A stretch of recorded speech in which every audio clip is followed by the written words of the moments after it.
And honestly, that made me really, really angry and also really concerned for the future of the chamber.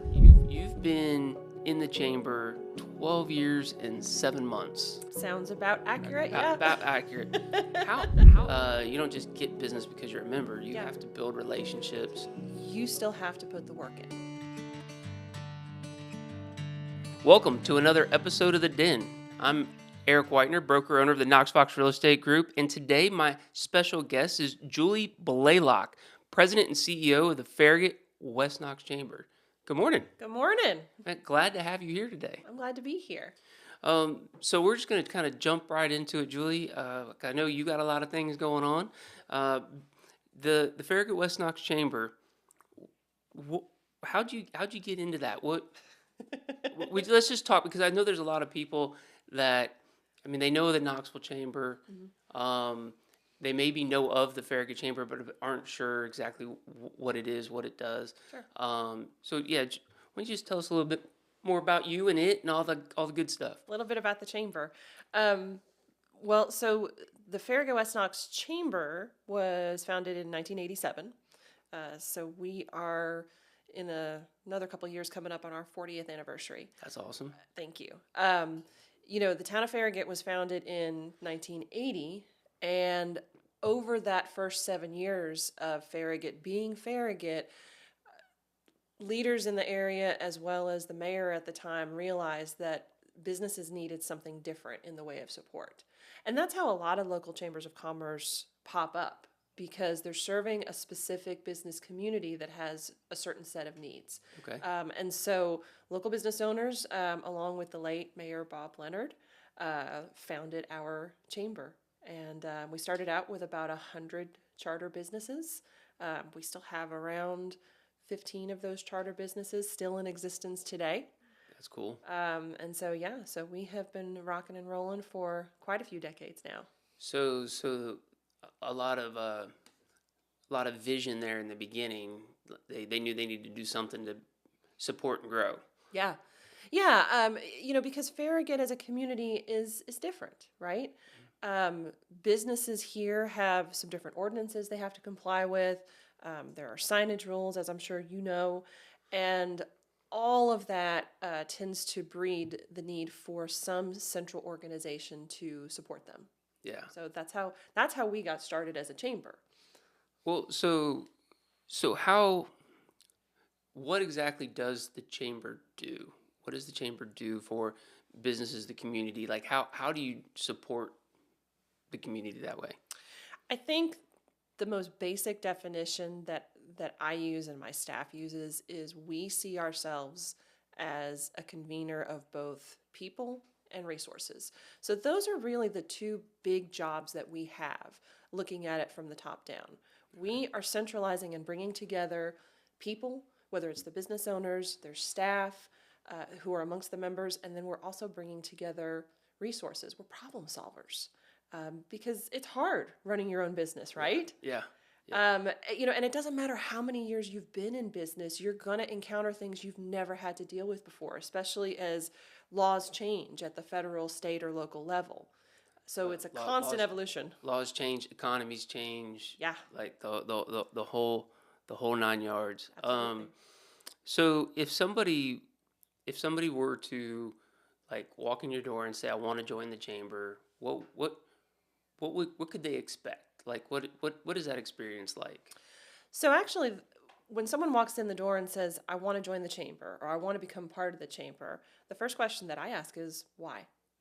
And the reason I ask that is because it's not that I don't want them to join. I want to understand what are they expecting from us, because the experience that a business member has with us is really quite tailored to what they need. Some businesses join because they are just a new startup, and so they need visibility. They need help with that initial marketing. They need connections. Some more established businesses are joining because they want to give back to the community. So they want to be a part of investing in all the small local businesses that make up the majority of Knox County's economy. Yeah, So as a small business owner and somebody who's been in the chamber for many, many, many years.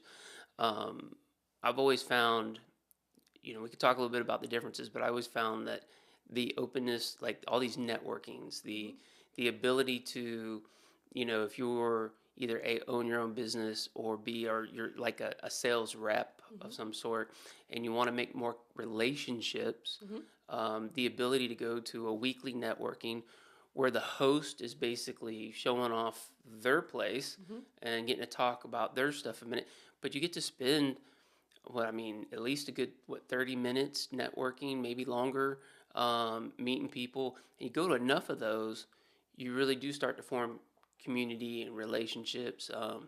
It's pretty awesome. That's what I've always told people. There's multiple networking organizations out there. There are. I said, but for the number one, for the price, number two, for the different stuff you see, do, and learn, that the chamber is like an awesome avenue, especially for somebody like starting out. Like, just to go, you go weekly, you're gonna meet people, you're gonna learn stuff, and hopefully make those connections that make your business grow. Not to mention you have some advertising opportunities. We do. You tell a little bit about that in case somebody's listeners are like, well, maybe the chamber's right for me. What kind of advertising opportunities or exposure type opportunities do you offer? Yeah, just to touch back quickly on the networking piece, since you brought it up, the big thing, we are really good at that people piece. We're really good at bringing people together because we're putting on 100 programs a year, and that's networkings, ribbon cuttings, lunches. But for us, consistency. So consistency in showing up to things like that is the first part of, your branding adventure. Right. People have to see you, they have to get to know you, they have to build a trust relationship, because it'll take them several times of meeting you and talking to you before they might consider doing business with you. Right. So that's the first piece, and that's really no cost except for your time. The advertising piece, we have a couple of different a la carte options. People can advertise in our print newsletter, which is in the Farragut Press once a month. It gets a huge amount of distribution and coverage. They can advertise in our e-newsletter, which goes out to over 1,800 contacts. And then they can also do things like sponsorships of events. So those are packages that are tied to an event like our Business Expo or our Auction Gala or our Breakfast Speaker Series. And those are packages that come with a lot of visibility.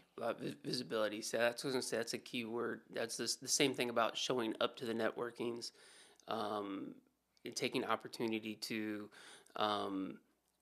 be just involved, or like checking people in at the table. Or visibility is a very big thing in growing especially your personal brand. Yeah. And something that's always I've struggled with just a little bit is being more of an introvert.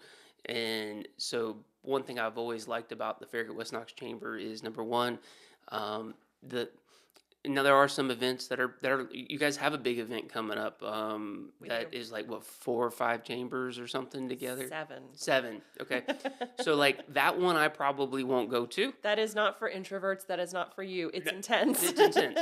But what I do like about like the regular weekly stuff is, it's a group of, typically you see a group of people that you can easily go up and meet, talk to. It's not crazy loud. It's relaxed. It's very welcoming and open. And it's a great place, I think, for somebody who's trying to get into that, to just keep going back to and realizing, I'm in other things. I'm in BNI. I've been in that for well over 7 years. It's very structured. Mm-hmm. And one thing I've told people is, like, if you take a portion of what you learn at BNI about how to network and how to be purposeful with your networking, and you were to mix that in with the chamber, then you would have crazy cool results, because it's the intentionality behind the networking. Well, and it's the culture too. We've worked really hard, my staff, our board of directors, our volunteer teams, like our ambassadors, we're constantly reinforcing that, yes, we have great ROI and we provide great benefits, but people spend their time in those places where they feel comfortable. Yeah. And so we really want to be welcoming, inclusive. We don't want to be cliquish or anything like that. So we really reinforce that messaging, and hopefully it shows. It does. It does. Like I've said, I've been a member. I hate to say it, I haven't been as vigilant in my showing up to events. Honestly, probably since we opened up this office. Well, that's because you're growing, Growing, yeah. and that's a good problem to have. It is. It is. So we kind of talked a little bit about what the Farragut Chamber does do, a little bit of opportunity also for businesses to grow and market themselves. What doesn't the chamber do? We talk about that almost as much as we talk about what we do, because sometimes it's easier to explain that way. So we often remind people that we are not a government agency. So we're not a department of the town of Farragut or Knox County. We are a 501c6 freestanding organization. We do receive some municipal support, which we're super grateful for, but we're independent as an organization. Okay. We're not the same as a civic club, so like a Rotary or a Scouts or, what have you. We are not one of the private networking groups like BNI. Right. We coexist really nicely alongside those, but we do more than just the networking piece, even though that's probably what a lot of people see because it's so forward facing. Yeah. And I also do have to remind businesses that because I have a really small staff, there's just 3 of us who are full-time, soon to be 3.5, that we cannot be any one business's sole marketing agency. My staff will get requests sometimes to do things like graphic design or stuff like that, and we just have to be really, really careful about committing to things like that because it's a slippery slope. Well, yeah. Well, and I would think that somebody asking those questions that maybe doesn't realize the best thing. And I don't know how you guys handle it, but I'm just thinking, well, I can connect you with somebody who's great. That's and that's exactly what we do a lot of. Yeah. We will help a small business, especially one that's just starting out, as much as we can, but we also realize our limits and our boundaries. Yeah, for sure. Well, yeah. So 3, you're an office of 3, but how many members do you currently have? So right now, we currently support about 727 businesses across Knox County and outside. And you do essentially a ribbon cutting and a networking every week, just about. Just about. And then sometimes a third program of some type. So a third program such as like your breakfast series, you do a breakfast series. Yep. We're actually doing a lunch and learn on June 18th on networking. So we'll have a panel talking about networking, teaching people how to network and how to be strategic about it.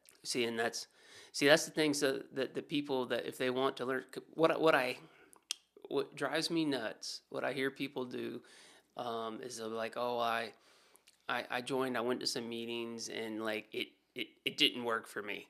Yeah. And I'm like, well, yeah, because you joined, you went to a few meetings and said it didn't work. That's where, being strategic about your networking, there is a way to meet people and to grow your community. Number one, without being obviously salesy and pushy, but also purposeful. Yeah. Right? Like, that's the whole goal. People want to meet other people and to be able to build that relationship to where, you want to be that. Again, I haven't been to a lot of meetings lately myself, which I need to correct that. That is a bad habit. I'm over here preaching to myself. Good, so I don't have to. But if I were to walk into a networking tomorrow, there would probably be 5 to 10 people that would come and say hi. Yeah. Because I've known them now for so many years. Yeah. And so the goal is to be that person with them that when somebody thinks of, hey, I need graphic design. Oh, I know so and so. You know, I need some work done around the house. Oh, well, I know so and so. Like, you know, and one thing that's really good about that community is I think it is full of people who like to connect, even other people. So whether they're asking you or asking another member, most of them are really good about that. Yeah, they really are. And, and it's really about just being authentic. I mean, at the end of the day in business, that's really all people care about is honesty and authenticity. I agree. And the fact that you're going to follow up and do what you said you would do. 100%, 100%.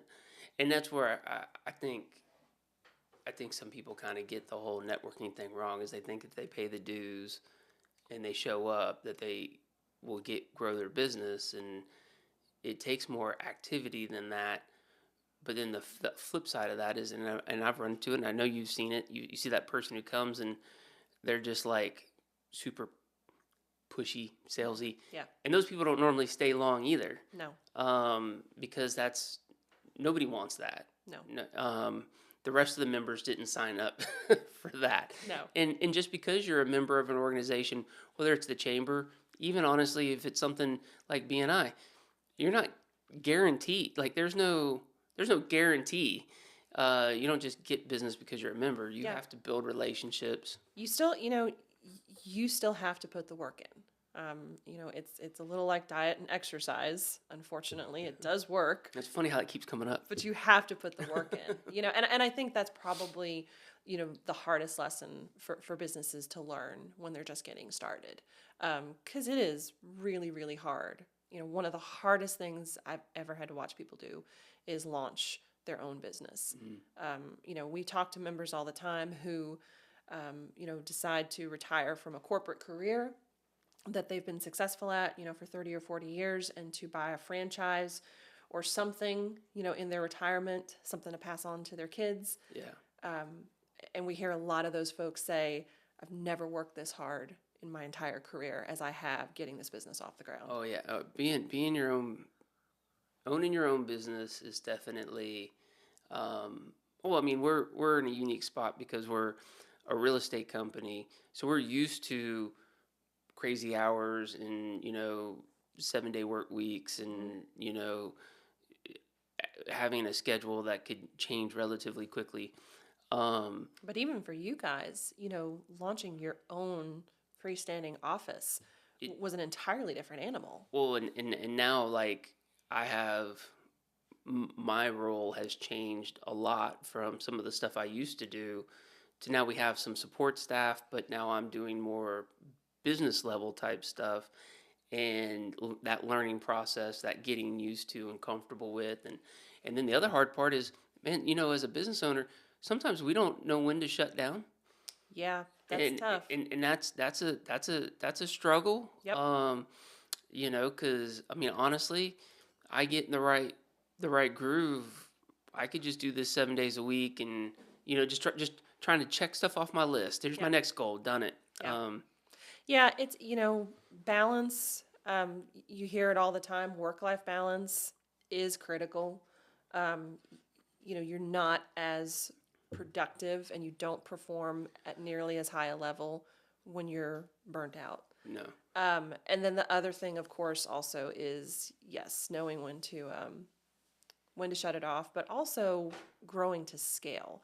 And I think we see a lot of small businesses making that mistake where they experience some early onset success, which is not typical, and they run with the high of that early success and they grow too big too fast, and then they crash and burn. Yeah. So you have to watch out for that also. Well, yeah, something that I just read a book on this recently. It was Who Not How. Mm-hmm. And the one thing, especially again in our industry, you see an agent who's working pretty hard. Maybe success in our industry is measured on many different levels. But if you're an agent doing, let's just say 2 to 3 deals on average a month, right? So maybe you hit 36, 40 transactions. that's a good amount of business for a single agent. Mm-hmm. If I were the one, if I were like a business coach, I would say you now need an admin. You need someone to help you with paperwork and stuff like that. Mm-hmm. One of the hardest things for an agent to do is go out and hire their first admin. Like I've seen it over and over and over and over, just be resistant to taking that on. It's like, no, you don't understand how much, number one, time that frees up for you to do stuff. Not to mention once you're able to focus on the right thing, next thing you know, you went from 30 something deals, to 80, and you don't lose customer service. And that's what's important. Yeah. The hard part, and probably leading to what you're talking about, is these people just aren't prepared for that success, and then the system falls apart because they don't have the people for it. Yeah. Delegation is tough. I don't care who you are or what role you're in. It is hard to hand stuff off, especially when you're passionate about the work. It's a learning curve that I've had to climb. The last couple of years, especially coming out of COVID and the pandemic, our numbers have jumped pretty significantly in terms of membership, which we're super grateful for. But that has meant that we've had to be careful about balancing, the things we say yes to as an organization, and then the things we have to, say no thank you. So we lean pretty heavily on volunteers and committees. We've added a bunch of different committees, and our board chair has helped support that, initiative. And the board has supported me in managing those committees, and it's made life a lot better. So tell me, okay, so in the makeup of the chamber, you have a board. Yep. Okay. And then beyond that, you also have a group of ambassadors. So the hierarchy of the chamber, and I teach this when I'm teaching a new cadre of ambassadors who are, the arm of our office. Really, if you look at the hierarchy, yes, the board is up at the top because that is the governing body, but really there's an entity that is over and above the board, and that's the membership. Okay. Because without the members, we have no chamber. True. And the board should be driving the mission of the organization, but also listening to the members who are paying the dues to make sure they're delivering what they want, because that can change. Right. Then underneath the board is me. Underneath me is my staff. And then underneath us are our committees, like the ambassadors and our young professionals. And so an ambassador, so ambassadors and young professionals, those are two things I have on here that I like to talk about. So what is an ambassador, and what do they do, and how does somebody become one? Yeah. Our ambassadors are the longest standing team we've had, second to the board of directors. I think the ambassadors were launched pretty quickly after the chamber got formed. And they actually used to be called diplomats back in the day, and we changed their name to modernize them a little bit. They're volunteers, so they're not compensated in any way, shape, or form, except through points, which do convert to chamber credits and dollars. They serve year long. They attend monthly meetings. They're required to participate and support at least 2 events every month, plus some other duties. Their job is basically to make us appear bigger staff-wise or resource-wise than we actually are. And it works because a lot of times people will come to my office and they'll meet my staff and they'll look around like they're looking for people to come out of the closets. And they'll say, I thought you had 10 people working here. And I was like, no, just 3. So they literally are brand ambassadors for the chamber. But they're also another point of contact because we can't be everywhere all the time. So that comes back to, when I think about, like, why would somebody want to be an ambassador over just being a member? And being an ambassador is a way to support the chamber, but at the same time, a way to add towards your visibility as a member. Absolutely. That is one of the passive benefits, but for me, I think the biggest benefit of being an ambassador, just my opinion, is the contribution. The fact that you get to a point in your career where you are now in a position where you can mentor and you can give back. That's cool. And you can help those businesses that are where you once were, 5 years ago. Yeah. So That's awesome. Awesome. So, what are the West Young Professionals? our West Young Professionals are our Young Professionals Committee. We first launched a Young Professionals contingency back in 2018. That was part of our strategic plan that year. We knew that, there was this population of up and coming professionals and leaders that we probably weren't doing a very good job of reaching out to. And so we needed to be more intentional in that. And so we solicited from amongst our membership a few YPs to help us get it going. We sent them to a YP summit. They came back and they did a presentation to our board of what they thought this committee and this initiative should look like. And it has evolved and it has grown over the years. So now the committee is about 5 or 6 individuals strong. Okay. They put their own events on. So we support them. They're a line item in our budget. Yeah. But they bring in their own sponsorship dollars. We let them manage the logistics of setting up an event, so they're getting to learn how to do that. That's pretty cool. With a little bit of support and help from us. They're learning how to sell advertising and sponsorships on their own. They're learning how to speak. They're learning how to network amongst their peers and become kind of a leader amongst their peer group. It's really been a cool thing to watch grow. And they serve in the community, so they help out with Mayor Jacobs' School Mania, handing out backpacks and school supplies to kids. They did a collection alongside us for Pellissippi's Career Closet, so collecting clothes for students. They're just some of the most intelligent and passionate people that I think I've had the pleasure of meeting. That's awesome. Yeah. That's awesome. Yeah, I wish I was that smart at that age.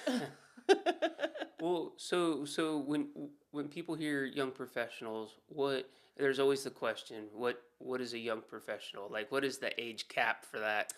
I think it's a little more fluid than maybe it used to be. Yeah.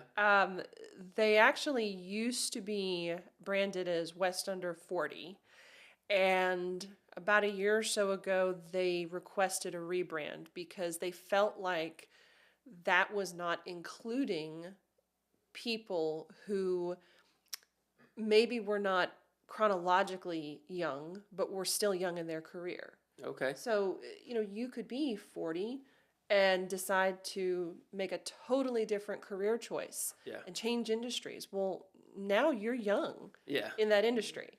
So they wanted to be inclusive of those people, and they also really, really value having the opportunity to connect with more seasoned professionals who they can lean on as mentors. And you have to invite those people into those events, in order to build those relationships, right? So 100%. So I think obviously young people sometimes especially in today's technological world, get a bad rap for all the technology and not being maybe social and all that. Mm-hmm. I think that there's actually, and this kind of proves it, that there's this void. They're looking for a way to connect with people. They are. They really are. And so, maybe some of the problem is there wasn't so much of a organization such as the Chamber at the time open to showing them, and now they have an outlet to do something cool like that. Hey, we can do this. Number one, it's not scary. Number two, we know how to do it. We have a framework. Yeah. And sometimes having a framework is what holds us, or not having a framework is what holds us back from doing something. Yeah. Like I'd love to, but I don't know what that looks like. And my hope is that, with this initiative, being under the Chamber, we are providing that model for them that they can copycat. Yeah. And then they can take it and mold it into whatever they need it to be, but they have that foundation to start off with. 100%. That's awesome. So obviously there's the Knoxville Chamber. Yes.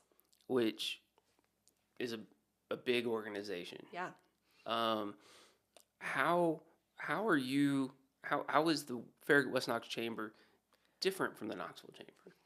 I think probably the biggest difference between us, besides age and size, you know, the Knoxville Chamber has been around for well over 100 years, is that the Knoxville Chamber, as our metro area chamber, is responsible for the economic development of the county. Okay.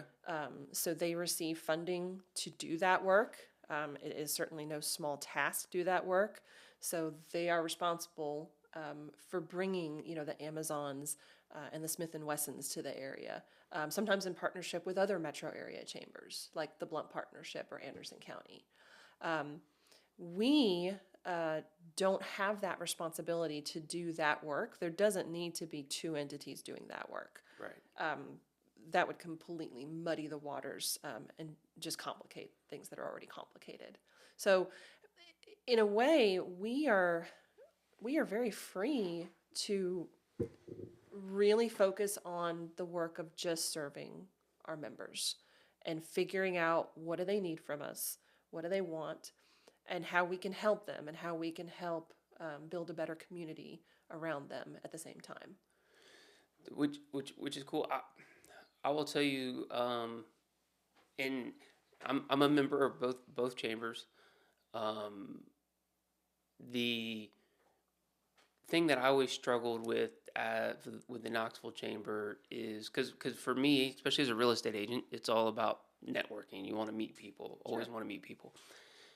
And they had I don't even know what all events they do now, but the Knoxville Chamber had like these big events. Mm-hmm. Again, as an introvert, those big events were, I mean, they were fun but scary at the same time, right? I'd never really met anybody necessarily. Mm-hmm. And so whenever I was asked, if I was ever asked, like, hey, you know, well, what should I join? And I'm like, well, what is it you're looking to do? Mm-hmm. I know the Knoxville Chamber provides a lot of value to our community as a whole, but if I'm looking for one-on-one connections, that may not necessarily be the route I want to, like, that's where I think like the Farragut West Knox Chamber is way better for somebody like me. So it's very interesting. You know, again, I support both. I'm a member of both. I read their email that comes out. You know, I try to keep up with what's going on. But I've always felt more connected, I think, to the Farragut West Knox Chamber. I think that goes back to what you touched on a little earlier, where when you talk to someone about whether they should join one organization over another or join both, they really have to be able to answer the question of, well, why? Right. What is your why?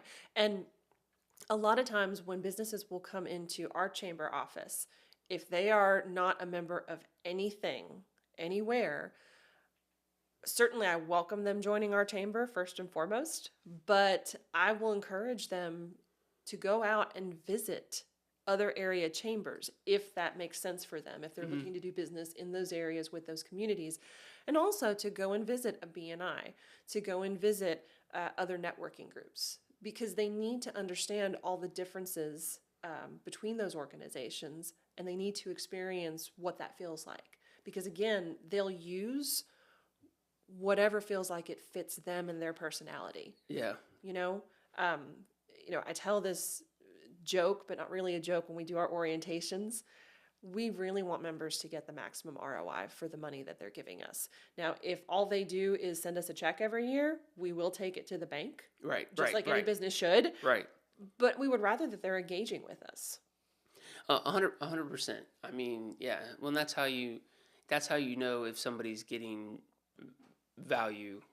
You know, if you provide feedback, you know, you see the face, you get to talk to them. Yeah, 100%. So I want to circle back around. You've been in the chamber for quite a while now. I've got written down here 12 years and 7 months. That sounds about accurate. About accurate.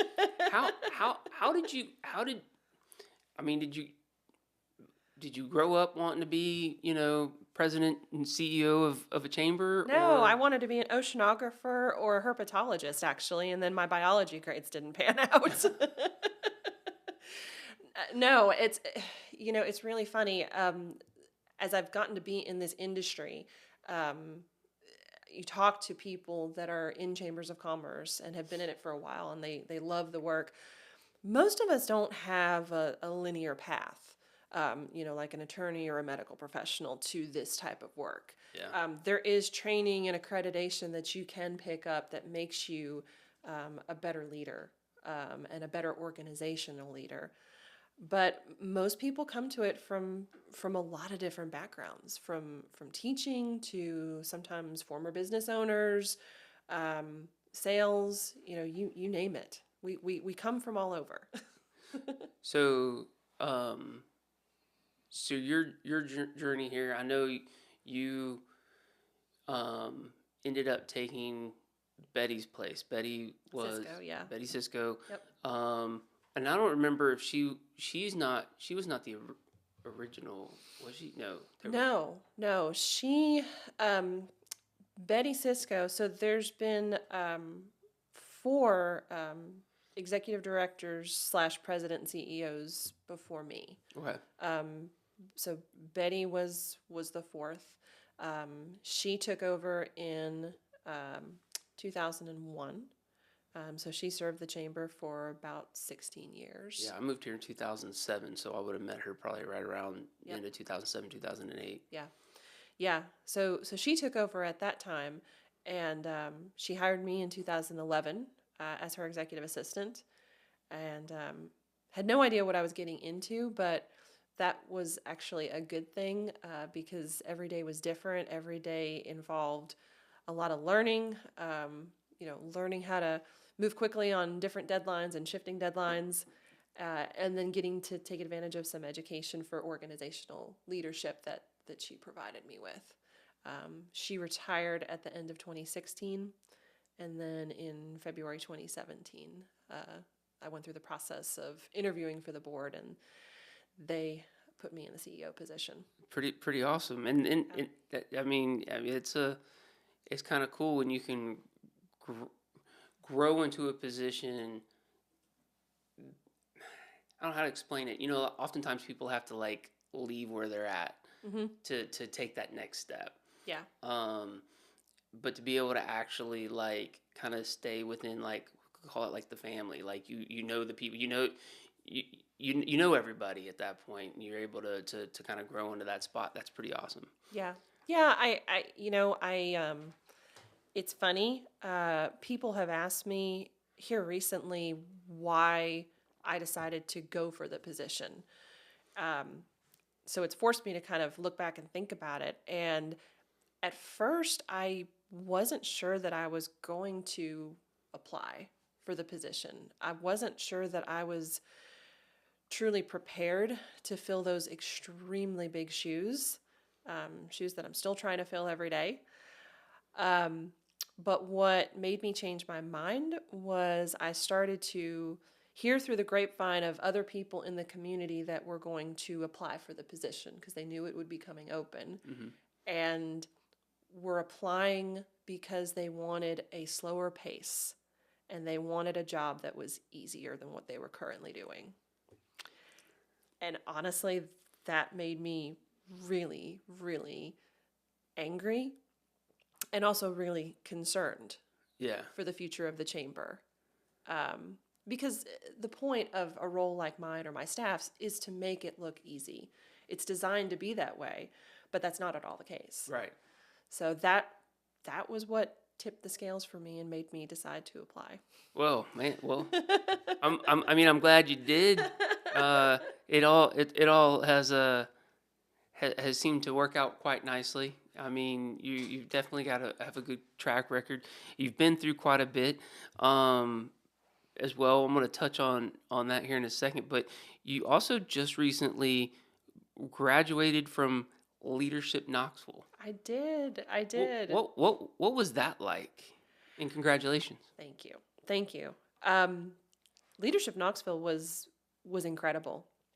And again, and I guess this is maybe just a pattern for my life. I applied a year ago, didn't get in, which is not uncommon whatsoever. I applied the second time last year, and because of some personal tragedies that just happened to also coincide, I was expecting not to get in again, and I was going to be very okay with that. Yeah. Because I didn't really think I had the mental or emotional bandwidth to give that program what it deserves. I can understand that. So then, of course, when I got my acceptance letter, I had to have kind of a heart-to-heart with myself of, is this the right time? Can I really be as present as I'm going to need to be for this 10 months program? Yeah, it's a big commitment. It's a big commitment. It's a big, big commitment. And the sessions are interesting and they're intense. One of my classmates who's in my tribe for Leadership Knoxville, his quote was, "Never more tired and never more inspired." And that's really, in a nutshell, what you feel like as you're going through the process. It's very enlightening. It causes a lot of really positive, critical self-reflection of who you are as a person and who you are as a leader and who you should be. Yeah. So who puts on Leadership Knoxville? Who? Leadership Knoxville. I mean, so Yeah. it's its own organization. Yeah, it's its own organization. And it's pretty impressive. There are tons of leadership programs across the whole country, and Leadership Knoxville is in the top 10. Wow. Yeah, Okay. and we have that right here in Little Knoxville, which is pretty incredible. So how many people were in your class? Our class was about 50 people, which is pretty typical. They say, on their website, they get hundreds and hundreds of applications every single year, and they have to winnow it down to just about 50, which is hard. I would say so. Yeah. What would you? Okay, something that's been on my mind lately, just for a bunch of other reasons. What would you say the ratio was, men to women, if you had to guess? It's probably pretty evenly split. Every class is different, but they are really intentional at Leadership Knoxville about putting together diverse class groupings. So diversity in terms of gender, race and ethnicity, industry, so so it's not going to be a bunch of realtors. Right. I did have a realtor in my class. I'm not surprised. And she's they're everywhere.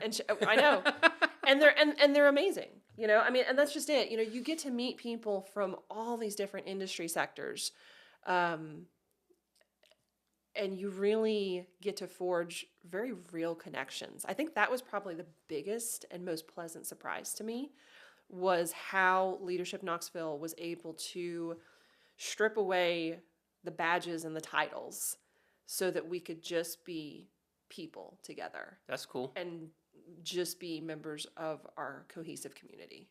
So I like hearing that. I like hearing that a lot. I like hearing that we have, number one, such a great program here in Knoxville, but one that fosters growth amongst, a bunch of a diverse population. Yeah. And because I don't know that our area, when I say East Tennessee, is maybe known necessarily for that. But I feel like I see it, and I know it's there. So I'm glad to hear that you had such a positive experience. I've heard other great things about that program before.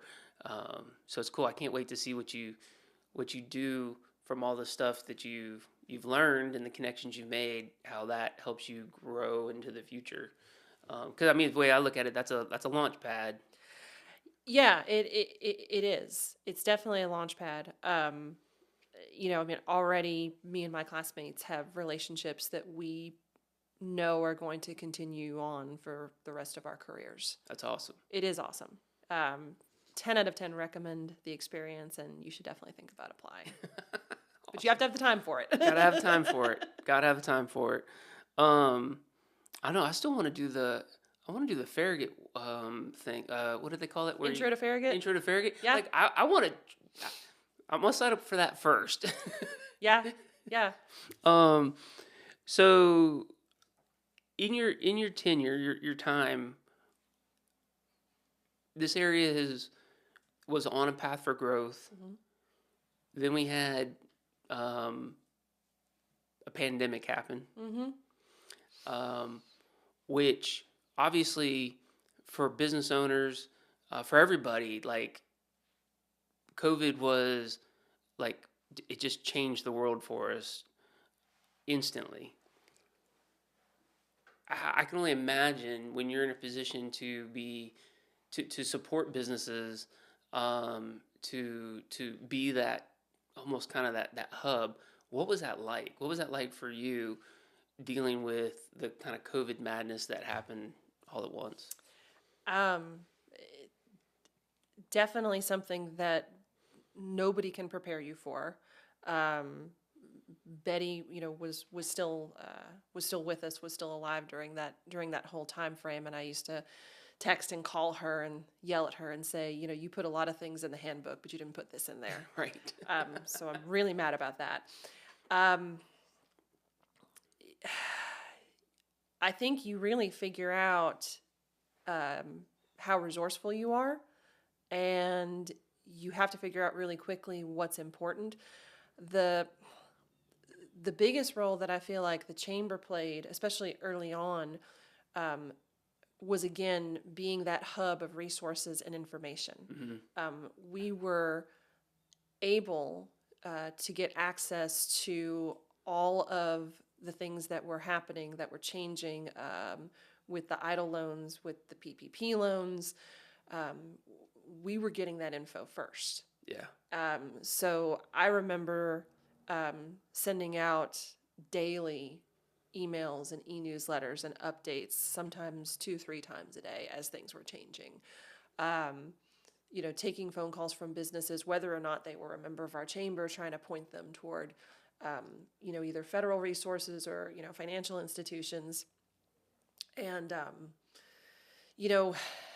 also we tried really hard to be the voice of reason, to be the voice of logic, to not give in to a lot of the emotions that were running really high for good reason, and just still do our job in the way that we could. Yeah.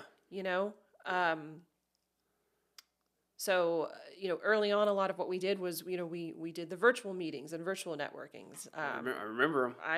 I remember them too. And, that would be me, my staff would be working from home, and that would be me, going to a business, slipping in the back door with my mask on or whatever, and setting up the equipment, never having done any of this before. Yeah. And just doing the best we could. And then when we were able to be opened back up, figuring out how to go out to the members in a way that was safe, in a way that protected them, especially from a PR standpoint. Because again, there were messages of positivity, but there were also some negative messages that were going around on social media, and we wanted to make sure that we were not the entity that brought that to somebody's doorstep. So it was definitely an interesting time, coming from somebody who's, again, one of my, Terry Jo and I, we built our foundation of our business based off of things like networking.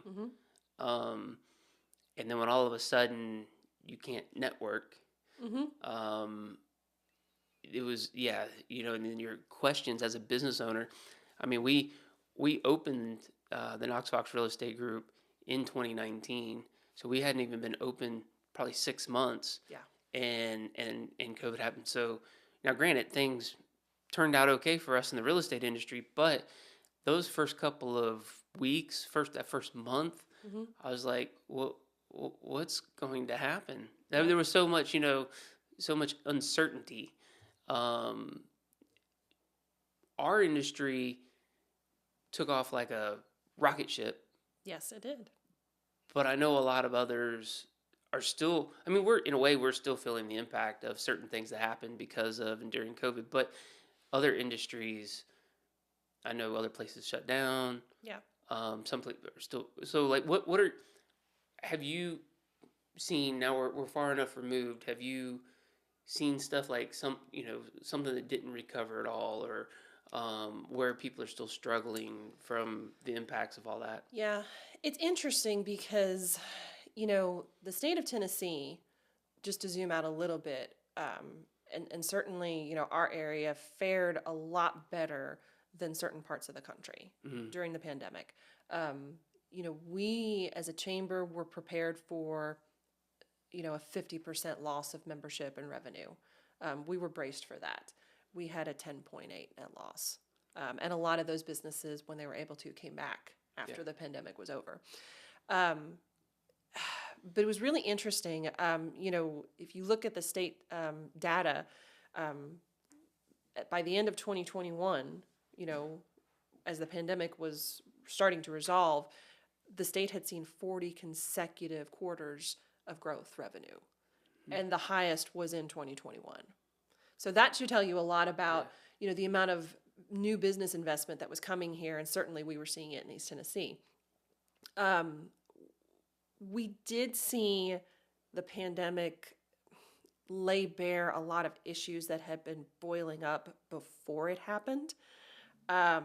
It was just throwing kerosene on the fire. Yeah. So there were certain things that were going to start impacting industries. They just weren't really as visible as they were after COVID.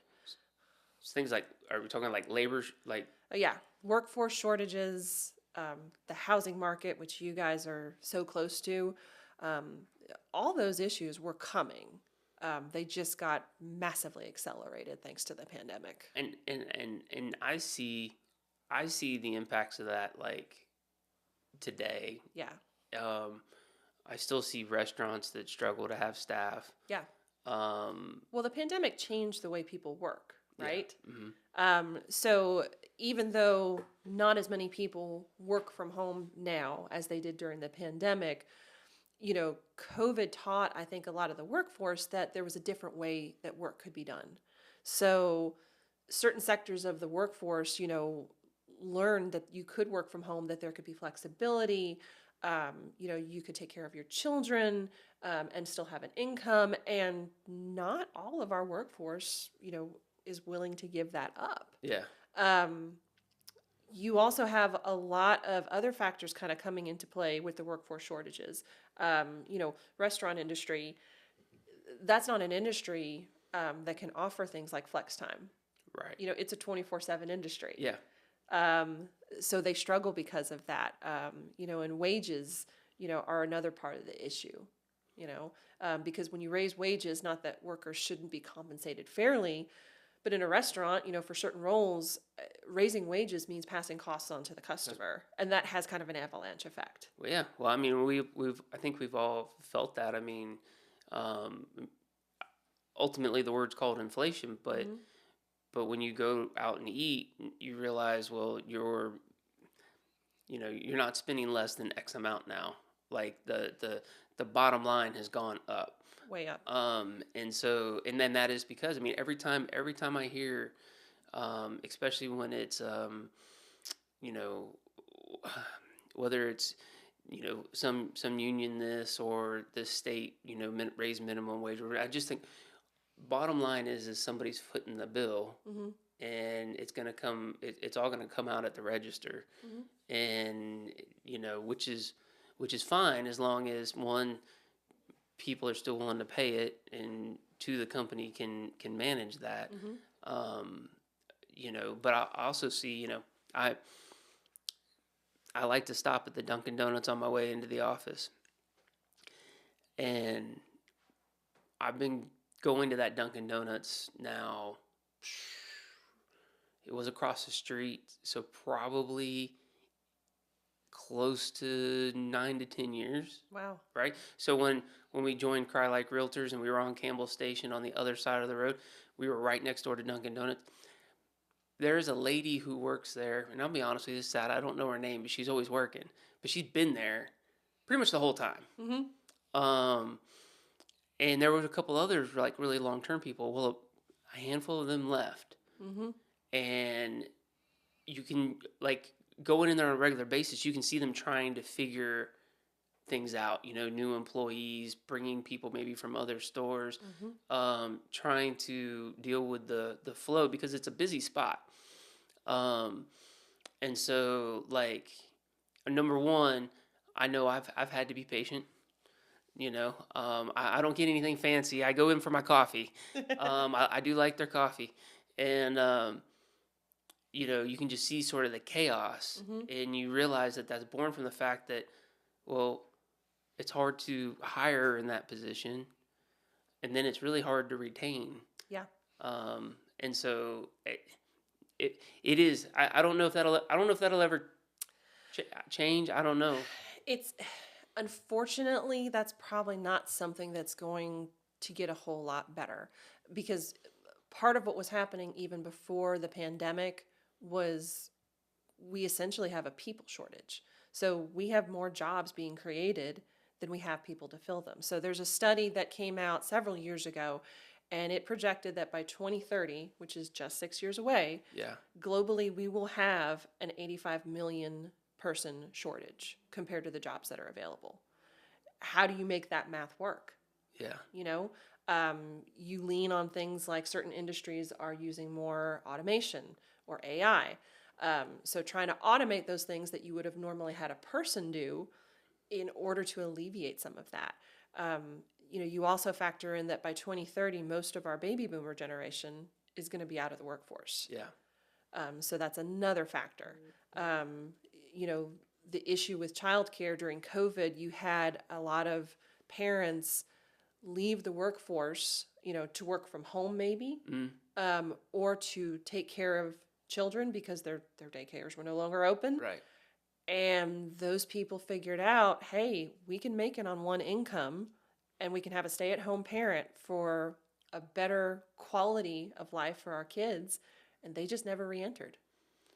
So Yeah. it's a lot of different layers that are compounding the issue with workforce right now. It definitely did. COVID did. I feel like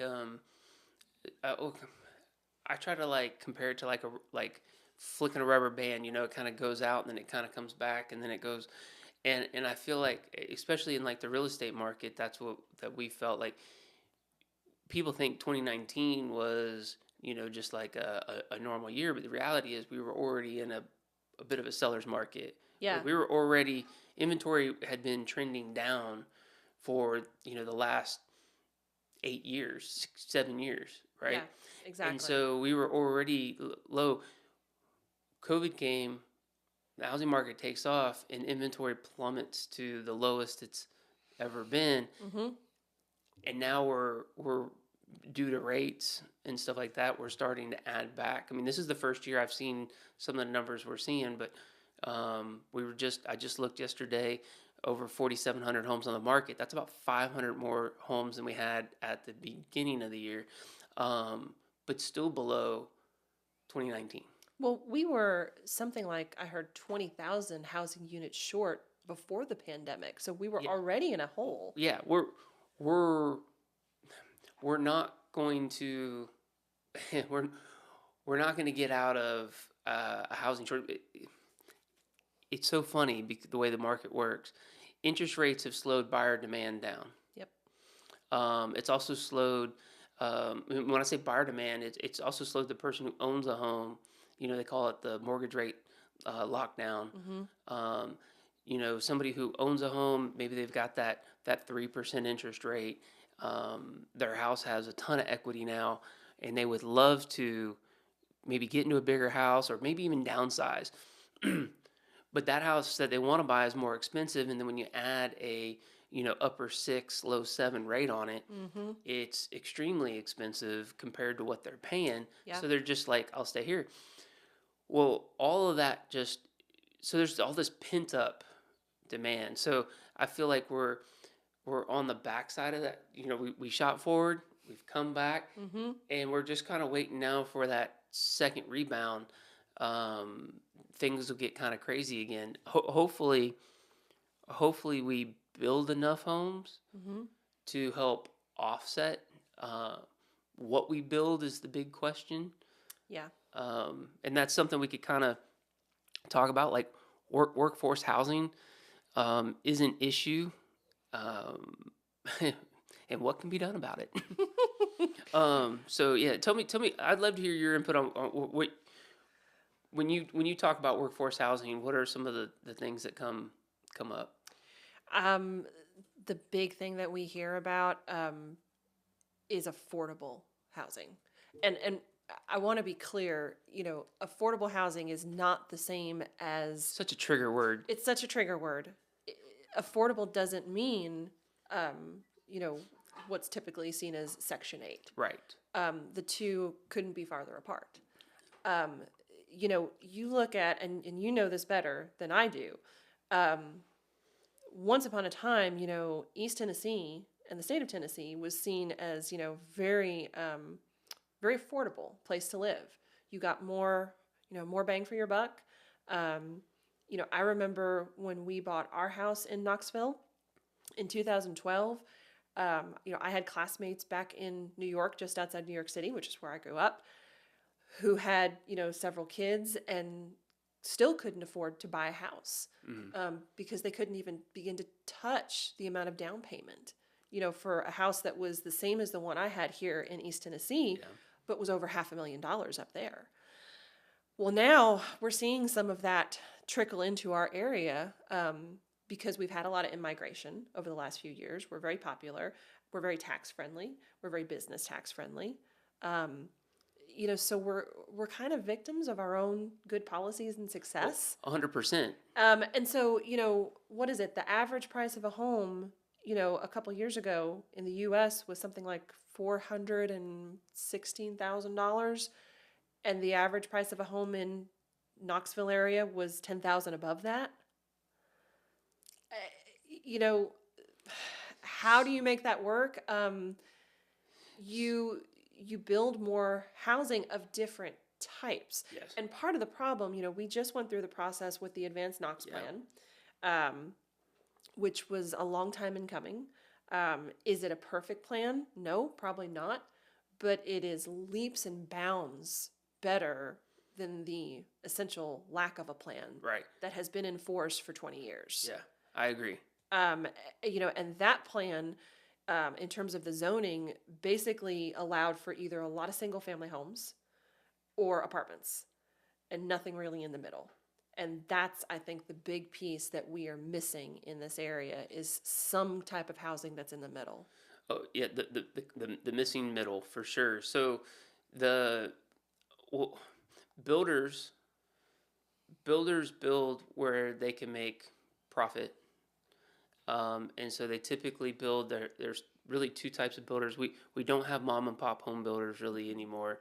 No. There are a handful, but not like there used to be. But home builders are either going to build a home that is in the $500-600 and up $1,000 range, because that's where their margins are. With land costs, there's a lot that goes into the pricing of a home. So if they're going to build a house on a lot, it has to be profitable. Or the flip side is, if you're going to build, something for somebody to rent, it's most likely going to be apartments to try to find a way to put, say, townhomes or condos or, Loudon did away with PUDs because they couldn't handle trying to figure out a plan. And the long-term negative effect of getting rid of that is yet to be seen, but it will have an impact. Yeah. Because the problem isn't, how do I explain this? We're still affordable even at today's prices compared to the rest of the country. Yes. You add low taxes in, you add the average cost of what you get for a home, we're still considered quote unquote affordable. So people can still afford to move in here from outward. The big problem I see is the people who've grown up here. Exactly. Who've lived here all their lives. So I get real frustrated with the conversation, especially as a real estate agent, because people think it's just about me wanting to sell homes. And there's plenty of homes here for me to sell. I don't have to I don't have to go out and manufacture, some sort of zoning ordinance in order for me to have more homes to sell. Mm-hmm. What frustrates me is this is a community where people come here to they want to grow a family, they want to grow a career, they want to, do something here. The short-mindedness of, hey, I don't want a quote-unquote affordable housing near me. It's like, okay, so when your son or daughter graduates from college, Mm-hmm. they are now going to have to commute outside the county to find, because that's all they can afford. Like, they want to own a home and be a part of the community, but if you don't build it here, Mm-hmm. they're not going to be able to buy it here. Yeah, I mean, and that right there, you mentioned the commute. That's yet again something that ties back to the workforce issue. You know, I grew up just outside New York City. I know what traffic looks like. Yeah. I We, grew up outside of Orlando, so yeah. So you get it. Yeah. Knoxville, our area, we still don't have that level of traffic. No. But do we have more than we used to? Oh, Absolutely. 100%. There's a couple of reasons for that. As a metro area, there's not a lot of cities like ours that have two major United States interstates crossing right through them. Yep. So your typical metro area would see around 6% of commercial traffic on its interstates. We see over 30. It's crazy. That's always been that way. But then you compound the fact that you are putting housing and jobs farther and farther apart from each other in terms of what an employee can afford. And you're immediately forcing them to be on the road for long distances. Well, I often say you can't complain about building homes and apartments. You can't be against both. Mm-hmm. But you also can't be against building something nearby and then complain about traffic. You're forcing, you have to have people who work in these positions at all different levels. So actually, I pulled this up. I wanted to read this because I'm not going to say who it's from because I'm not going to give them that. But this person wrote, one problem I have seen, and this is off of Nextdoor. One problem I've seen in discussions of what has been done in Farragut is the notion that someone has a right to live in a specific location. A person does not have the right to live in a certain zip code, certain neighborhood, or the like. Government, by forcing in low-income subsidized apartments, negatively impact the quality of life and property values of existing homeowners. Forcing large numbers of apartments into a suburban area changes the dynamics of the community and has been routinely ruled illegal in both state and federal courts. The person who wrote, it aggravates me. This is why I stay off of Nextdoor. But it aggravates me because it's not about a person having a right to live there. We should want them to live there. We want people to be a part of the community. We want the diversity. We need the diversity to fulfill, you can't be mad at going to the self-checkout counter. Yeah. If you're not going to allow somebody to have a place to live nearby who could have been a cashier. Yeah. And part of my frustration, getting to be a part of a lot of these conversations, at both, the county and town level and also amongst the community and our workforce and our businesses, big and small, from the hospitals down to the mom and pops, they're all experiencing the same issues, and their employees, regardless of compensation, are all experiencing a lot of these same issues. I often tend to offer myself up as an example. I started working at the chamber in 2011. Best job I never knew I wanted. So privileged to still get to do this work and serve our people and serve our community. I now live in Maryville, but the last, 12 years, I've lived in Inskip, Fountain City. I live on completely the other side of the county because with the way things have gone, there's absolutely no way, there's no options for me to afford to live closer to where I work. Yeah.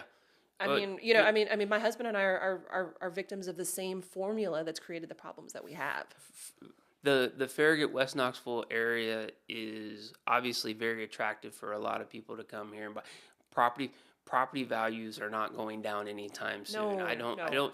But on the I feel like this area is what tips the bell curve for our whole market because the average sales price in Farragut is upwards of over 650.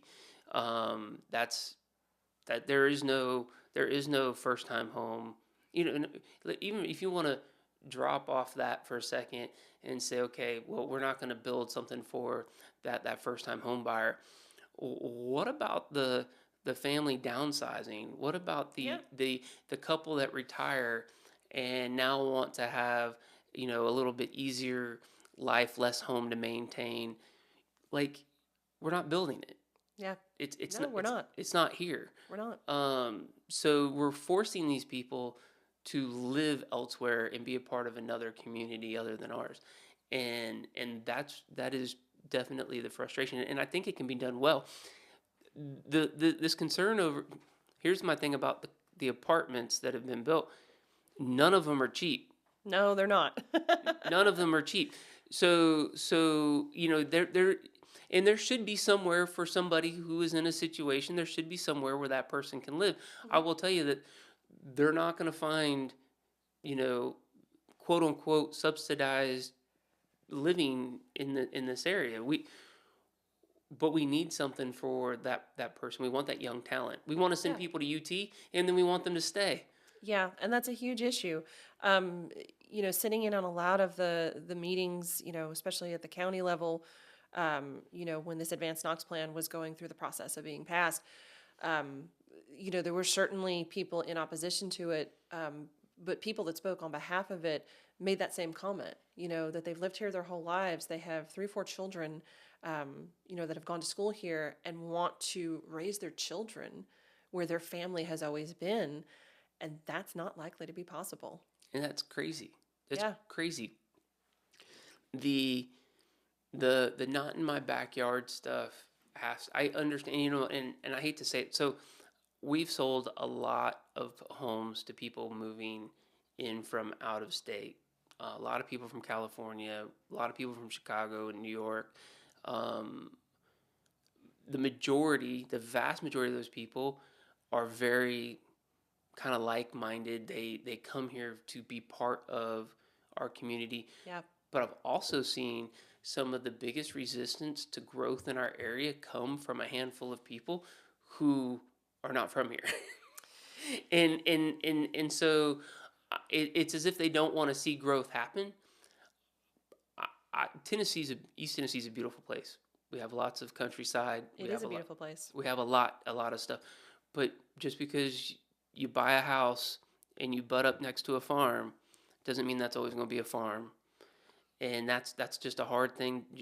A person just has to know that if somebody else owns that land, at some point they may sell it, and the person who buys it may be a developer. And the reason why that developer would buy it and build homes is because there is so much demand for housing. Yeah. So yeah, it's just an interesting topic because like I said, you just can't be against all of it. It is interesting. I mean, and I joke, me not being from around here either, but I got here first. So I've been here for over 20 years. I beat everybody. Yeah. But yeah, you're right. A lot of the folks that are coming from other places are wonderful people that want to be a part of this wonderful community and culture that we have here. The issues with development, that's countrywide. Sometimes I think and this may have been a product of the pandemic, we sometimes, I think, operate or live in a little bit of a bubble, and we forget that the problems we're having are happening in a lot of other places too. So it's a national issue. It is.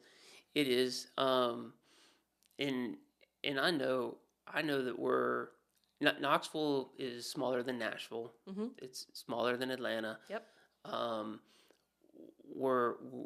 We're still a small. Farragut's definitely still a small town, but we're not Mayberry. No, we've changed a lot in the last couple of decades. A whole bunch. And a lot of that growth and change needed to happen. I mean, I remember when I first came here, I was a student, and I was shocked at the fact that when I told my friends, "Hey, let's go downtown," they said, "Why? It closes at 5 o'clock." That's the way it was back then. Well, if you go downtown now, it's absolutely not that way anymore. We've got theater and arts and an opera company and restaurants, and it's so cool, to have access to that, just 30, 40 minutes away. Yeah, we have a lot of positive things going on in those regards. One thing that I joke about, talking about access to something. I'm like, Farragut may be billed as a small town. I said, but small towns don't have Costco's. That's true. That's true. And we have a Costco, and so we're blessed to have those things. Yeah. I know I was in Costco not that long ago and bumped into a real estate agent that I know who lives literally in Athens. Mm-hmm. So they spent their day to go do what I got to do in a few minutes. Yeah. So yeah, no, it's amazing. So you have an event coming up. Actually, maybe when this comes out, you may be doing it, but it's about East Tennessee's child care crisis. Yeah. Talk about that a minute. What do you got going on? So that we call that event. It's part of our Breakfast Speaker Series, which is an ongoing series of programs where we'll have a panel of notable community leaders and speakers, or an individual speaker, to talk about a critical issue that is important to businesses and to the community. And it's open to everybody in the community. Anybody can register and buy a ticket to attend the breakfast, network, enjoy good camaraderie that morning. But we have a child care crisis, and we talked a little bit about that earlier. Again, that's one of those things that was starting to bubble up even before the pandemic hit. It's just now become a critical issue. I don't have my own children. I didn't, get to raise my own children, but I know a lot of people and friends and family that do. And the cost of childcare is really, really expensive. So it makes it really hard on families who have to make a judgment call. And again, talking about workforce, do they, foot the bill for daycare? For small children, or, oh, God forbid, an infant. Infant care is super expensive. Or do they take that one parent out of the workforce? We've talked to businesses who've been through that decision-making process, and working professionals, and, when they've done the math of all the childcare costs, they realize that what was left in their husband or wife's or spouse's paycheck was $25. Yeah, it's not worth it. It's not worth it. It's not at all worth it. And then, you have the fact that there are a lot of people who got on waiting lists before they got pregnant, and the baby's here and they still can't get into a facility. So, is this all stemming from basically access? Like, there's just not enough of childcare available, and thus it's more expensive, and all the other Yeah. Again, no problem this big is caused by one issue, because if it was, it would be really easy to solve. Yeah. Right? Right. So yes, to your point, part of it is availability and access. There's not enough centers of appropriate quality in areas that make it easy for parents to, drop their child off and still go to work. Right. If you have to drive across the county to drop your child off at childcare, whether that's paid childcare or grandma and grandpa, yeah, and then still make it to the office, I mean, that makes life really hard. Logistics for sure. Yeah. A lot of what did happen because of the pandemic was a lot of those centers were receiving pandemic funds or grants. Well, now those things have dried up. And it costs money to hire good workers. Mm-hmm. They're having the same workforce shortages that a lot of service industries are. So without those grants, now they are without monies to afford enough staffing. So that means that some of them have had to close. That means that some of them have had to reduce their staffing, meaning they reduce their capacity. So now where you had maybe 20 spots, now it's down to 10. So that's a lot of what is going on with the availability of childcare. And then you take into account the childcare tax credit. It was set at $5,000 maximum deduction back in the 1990s. It's still $5,000. Yeah. And childcare, runs, easily $400 or $500 a week. Yeah. There was a stat that came out recently. I don't remember the exact number, but it was like over their young life, a child will cost X amount of dollars. Like and it was. Is it $1 million? It was something. It was something bananas. It's a pretty exorbitant amount. And I mean that stems right from the. I mean it's right from the get go. So those two topics, workforce housing and childcare, really tie together. They do. And without some sort of plan or some way of alleviating, like that really leaves a big hole in our workforce. I think about, we were talking about Leadership Knoxville, and the reason why I asked the question about, the ratio of like men to women and stuff like that is I feel like I know we have a lot of great leaders in varying, again, whether white, black, Hispanic, female, male, to have to make the decision to stay home, which is not a bad decision. Like raising children is not a bad thing, so I don't want to make it sound like it is. No. But taking that person who potentially could have such an impact on others in the workforce is also a very hard decision to make. Yeah.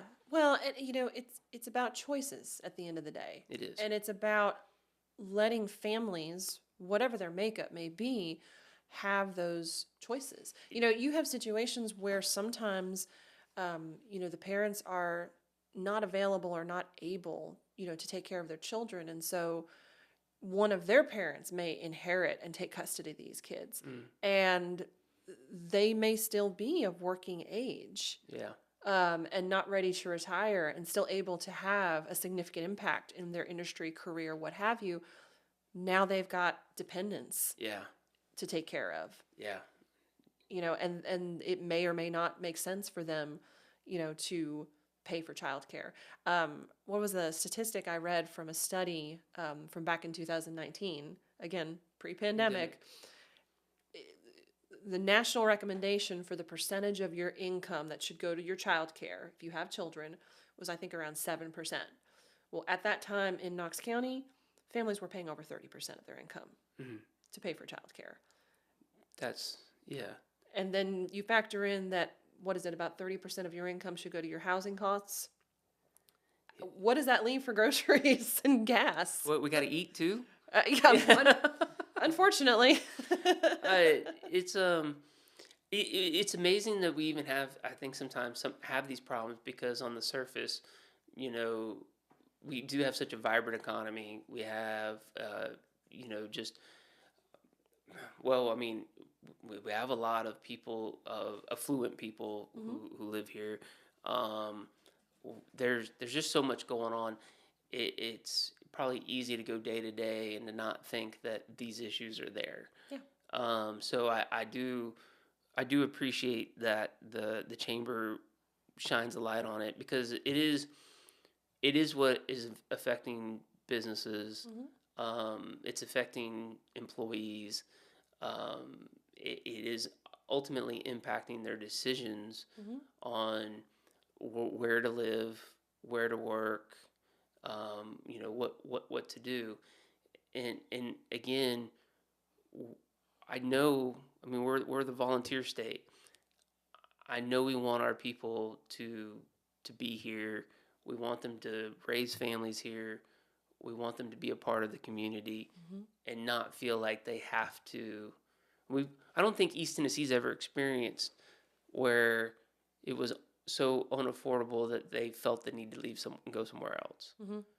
And I do feel like there is definitely a segment of our population that feels that way now.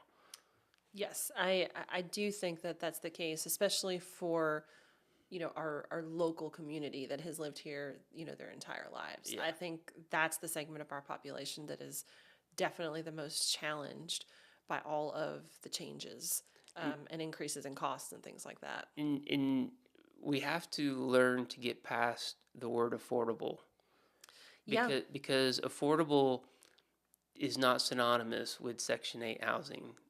It affordable means what the average consumer, what the, or can afford or buy. I mean, when the median price of a home is $350,000 and interest rates are 7%, like it's just not attainable with the average salary yeah, in this area.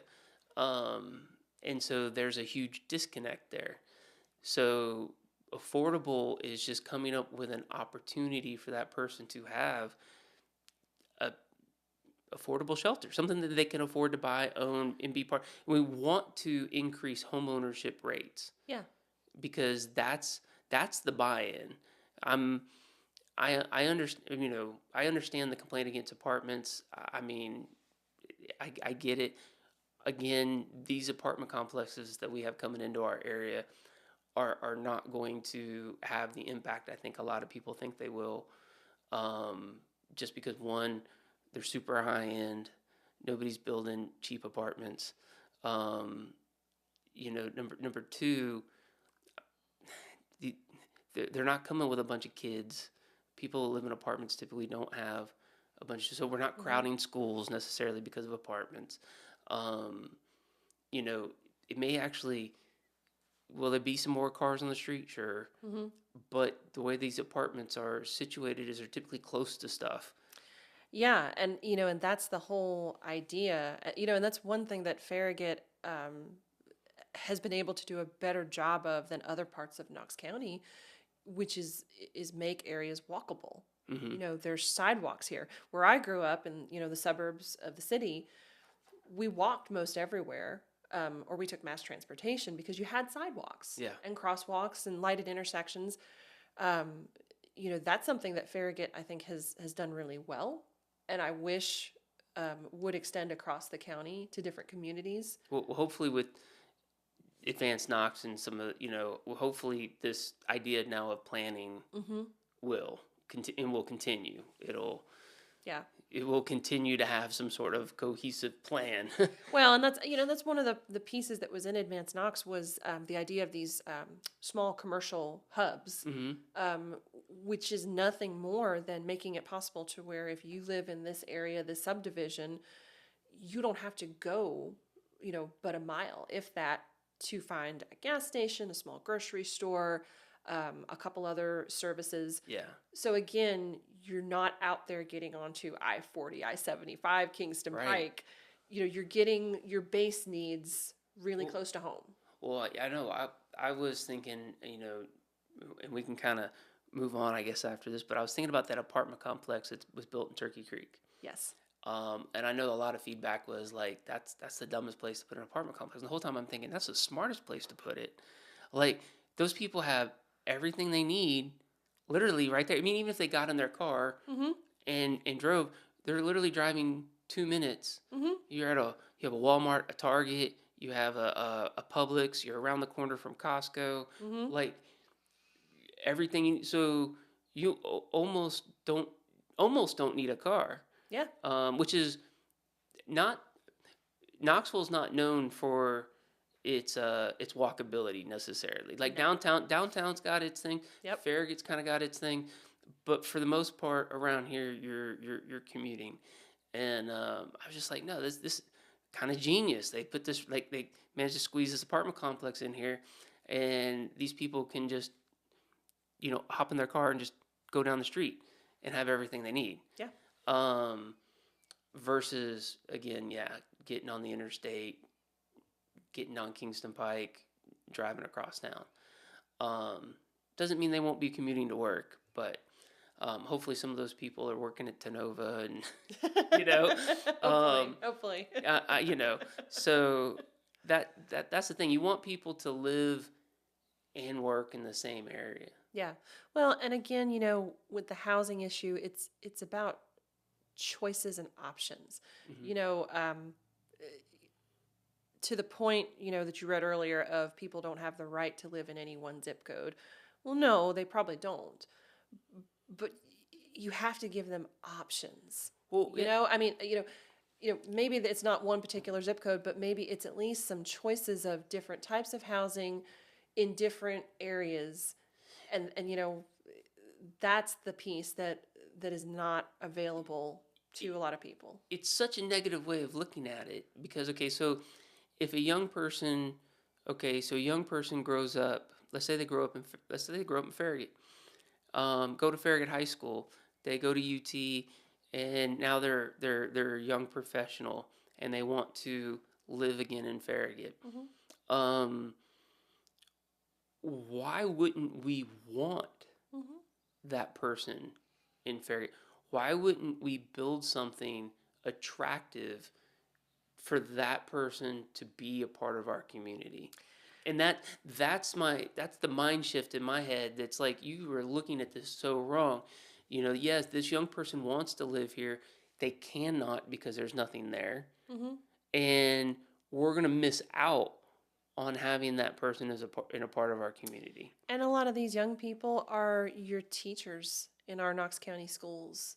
They are your police officers and sheriff's deputies. They are, the marketing managers or branch managers or leaders of your financial institutions. You know, Great members of the community that, don't get the best and highest wages out there. They're not trying to make a killing. They're just trying to make a living and do work that they enjoy and are passionate about. Those are the people that I would hope we would make room for across the county. And that's what we should want to make room. Yeah. For those people. And that does it means coming up with some alternative options, for sure. Townhomes, condos, well thought out plan unit developments. Yeah. A lot of that missing middle that we talked about earlier, I've looked at different examples of it. A lot of them are quite beautiful. They look like a big, beautiful house in some parts of the country. Mm-hmm. They can be built, to stay in line with a certain aesthetic. Yeah. So it doesn't look like an apartment, right? But it's got 4 units that can accommodate, 4 individuals or families. And there are plenty of examples. I think, if I'm not mistaken, I think Chattanooga downtown has some very cool mixed use living where it's everything from apartments to condos to townhomes to like all in the same area. And it has, honestly, it has a very clean, fun vibe. Yeah. And it isn't a very walkable position. I think there are a lot of options. I know we have a lot to work through. It's not all gloom and doom. Obviously, we have, like I said, this is a great place, especially for people moving in. If you're coming from an area that is considerably more expensive, you do still get a lot of home for your dollar here. But most importantly, I think what you really get is you get a great community. You get great amenities. The lake. Oh, yes. The lake, you get UT football and baseball and vibrant downtown. Like, there's just so much we got going on here. It's pretty awesome. Outlook. Kind of going forward, what are your thoughts on the future of local businesses and Farragut West Knox Chamber, like growth and impact and stuff like that? Well, ever since the pandemic, I hesitate to pull my crystal ball out because right, because it's apparently doesn't see everything coming. I think that to kind of recap what you said, we have an amazing region. I mean, we are still so incredibly blessed to get to live here and call this home. Back when I relocated here, I had people say, why would you leave New York City, that area to come here? And I would say, even at a young age, why would I not? I mean, Knoxville and the Knox County area, we still have that small town feel where you're going to run into somebody at the grocery store, if not three. Yeah. But we have now all these metro amenities that we don't have to travel outside the area for. Music, concerts, theater, festivals, food, restaurants, shops. It's really incredible. And I think we should focus more on the positive while also being aware of the places where we can do better. Right. I agree. I think our growth is not going to stop. I've looked at a lot of the data and the studies, and we're just over 500,000 people now in Knox County. That trajectory is going to continue. So I think we have to be very proactive as the current residents and custodians of this beautiful area to know that growth is coming and to plan for it appropriately in a way that will continue to make our area, continue to thrive.